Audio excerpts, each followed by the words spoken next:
Hey, crafty comrades. Thanks for clicking on to do this clean with me. I don't know about y'all, but I watch some clean with me videos sometimes for inspiration. It's nice to see a before and after. But I don't see craft clean with me. So I thought this would be something I could do. Anyways, I have this huge mess, and you probably need some background here because this is not the typical view from my desk. The rest of my craft room, I'm not going to make any real confessions here right now, but this was back in February, and I just had a ton of projects going on. I was making like 15 junk journals at the time, and probably 50, 60 cards. So here I'm putting away my printables, all my Etsy typically is where I get it, but all the paper that I had printed off Etsy, my parchment paper, and have these really cool boxes that for now I'm keeping those in, but I plan on creating like a Mrs. Coggs folder and different things to keep them more organized. And this is a journal, my Ugly Duckling journal that I'm journaling in currently, and I just keep it on my desk. That way I can get to it.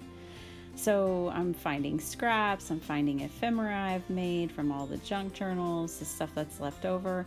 And what you can't see is behind me is I have, one of those huge IKEA walls of totes and boxes and mess. I did a lot of stamping on fabric, which was really fun. And that is my little scrap fabric tin. And in this box below where you keep seeing me put things, I have a scrap box down there, and I also have a trash can down there, and I am throwing some things away. I know that I did, but mostly I'm probably putting, considerable size scraps back in the scrap box. I don't know, crafting's messy. What can we say, right? So what I had was, I didn't have all this on my desk. I had this like around me, like a halo of mess around my desk. On the floor, I had another desk beside me storing some stuff. And so I just put it all on my desk. I turned on my camera and started filming me cleaning it up. So the hardest part is all the miscellaneous, right? That's my button jar. It's a fun one. And then where I'm putting everything right now is where I keep all of my adhesives and scissors. It's ready right there for me and overflowing, as you can tell. My stamp cleaner. I'm stacking all my ribbon and everything because I keep that over in my IKEA jar wall. Not a jar. So, I'm kind of playing with my station because I'm probably 75% a card maker and 25% a junk journaler. So what I keep on my desk really has to flux with where I'm at. So yeah, it's a work in progress. My markers, things like that always stay. So right now I'm sorting out my stamp sets, and the way I organize my stamp sets are not by brand, but kind of by theme. So I keep all my animals together, sentiments, transportation, food. I kind of have it all broken up like that, and I use a filing cabinet. I find it to be most efficient for the massive hoard of stamps that I have.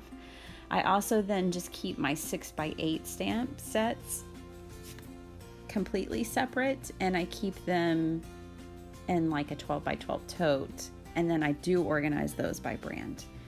I have a considerable size of Stampin' Up, and they go on CD racks at the top of my room. I was showing you there that I had accidentally bought 2 of an item. That happens to me more often than I'd like to admit, really. I think it's happened 3 or 4 times, but still, you're just like, ah, that stings. I already had that. But when it comes to die sets, I don't really mind because I'm always making multiples, and that way I just have to crank that machine half as much as I would if I only had one die set. So the die sets don't sting as much.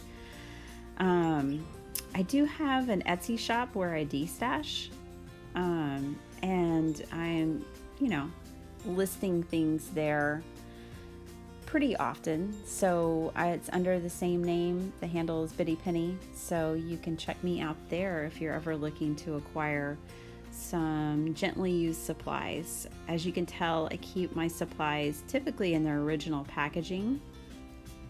That way, if I do want to pass it on, it's ready to go. Sometimes I went through a phase where I was like trying to put it in the thicker sleeves, but I really didn't like it, actually. I like just the original packaging that it comes in.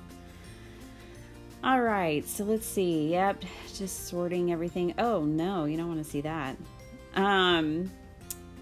Yeah, just organizing everything. Oh, that was a cute little journal I'd bought off Etsy that was teeny tiny, and wouldn't really use it necessarily for anything, but it's cute for inspiration. And I can see I have some other things there that I like for inspiration purposes. So yeah, that'll have to go somewhere.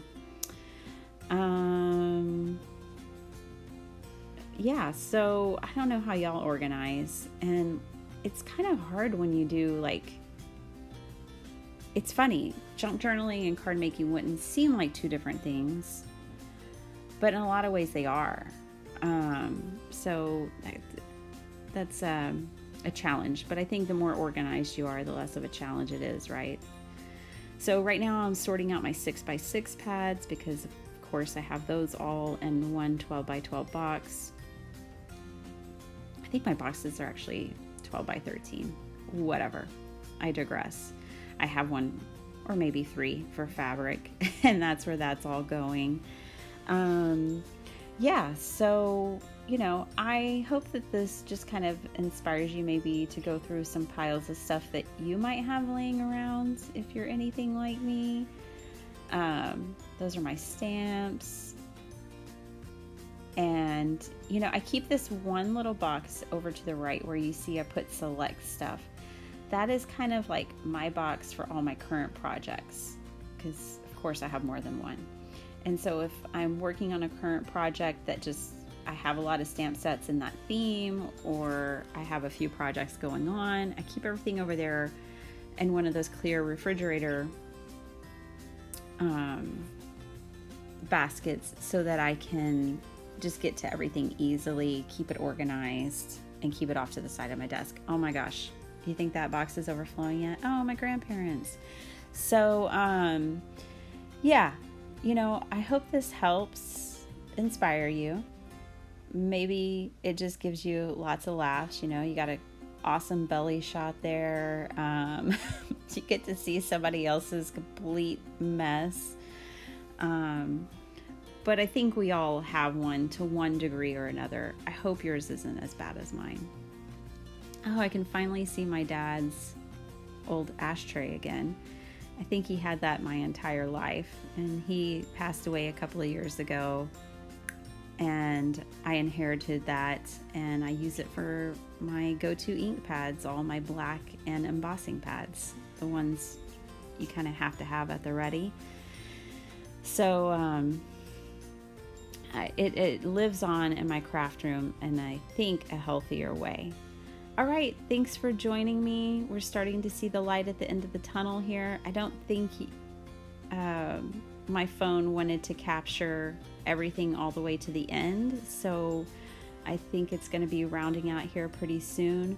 But yeah, sometimes you just have to dig in. Just stack it up. And, how do you eat an elephant? One bite at a time. You just sort through it. It really helps me to, pile it up like this and say, all right, I'm going to tackle all my 6x6 pads. Okay, I'm going to do all my stamps. Oh, all my little books, all my stuff. That went in the trash, and it needed to. It was a prototype that failed. They happen. All right, I hope y'all have a really blessed day. and that your craft space is looking shiny. Talk to you later. Bye.